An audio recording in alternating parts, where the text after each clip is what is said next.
السلام علیکم پیارے بچوں، آپ سب کو کتابوں کی کہکشاں میں خوش آمدید۔ میں ہوں آپ کی میزبان عائشہ، اور آج ہم آپ کے لیے جو مضمون لائے ہیں اس کا عنوان ہے حضور اکرم صلی اللہ علیہ وسلم کی سیرت کا مطالعہ۔ تو آئیے سنتے ہیں۔ قرآن شریف اللہ تعالیٰ کا کلام ہے۔ یہ ہمارے لیے ہدایت کا سرچشمہ اور زندگی کا قانون ہے۔ یہ ہمیں زندگی کو صحیح طریقے سے گزارنے کے ڈھنگ بتاتا ہے۔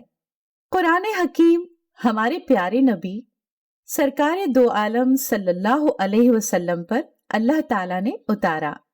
آپ صلی اللہ علیہ وسلم نے ہمیں بتایا کہ یہ اللہ کا کلام اور آخری پیغام ہے۔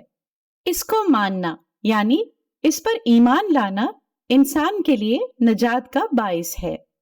حضور صلی اللہ علیہ وسلم نے اللہ تعالیٰ کی ہدایات اور احکام ہی نہیں بتائے، بلکہ ان پر خود عمل کر کے بھی بتایا اور مکمل طریقے سے عمل کیا۔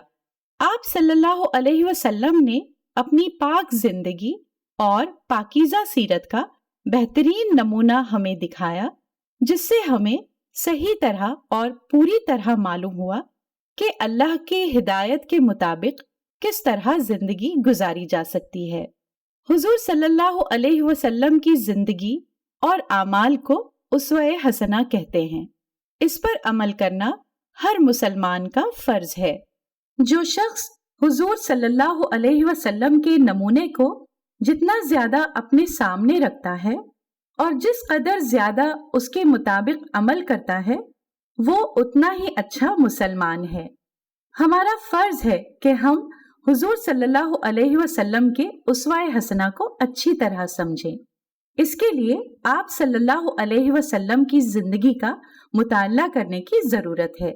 تو یہ تھا ہمارا آج کا مضمون، حضور صلی اللہ علیہ وسلم کی سیرت کا مطالعہ۔ انشاءاللہ اگلے ہفتے آپ سب سے پھر ملاقات ہوگی۔ اس وقت تک کے لیے ہمیں اجازت دیجیے۔ اللہ حافظ۔